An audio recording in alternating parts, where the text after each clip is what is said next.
તો આ તરફ અમદાવાદમાં વેપારીએ કરેલા ગેરકાયદેસર બાંધકામ બાબતે હવે ઉત્તર ઝોન ડેપ્યુટી મ્યુનિસિપલ કમિશનર વિશાલ ખનામાની પ્રતિક્રિયા આવી। તેમણે કહ્યું કે વેપારી દ્વારા ગેરકાયદે બાંધકામ કરવામાં આવ્યું હતું। ટીમને જાણ થતાં બાંધકામ દૂર કરવાની કામગીરી શરૂ થઈ।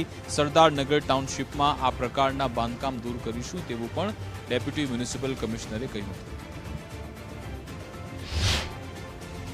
સરદારનગર ટાઉનશીપમાં લાઇટના પોલને અંદર કવર કરી અને જે બાંધકામ કરવામાં આવ્યું હતું એ બાંધકામ સંદર્ભે આજે ચકાસણી કરી હાલ અત્યારે ડિમોલેશનની પ્રક્રિયા શરૂ કરેલ છે અને એ બાંધકામને સંપૂર્ણ રીતે દૂર કરવામાં આવશે।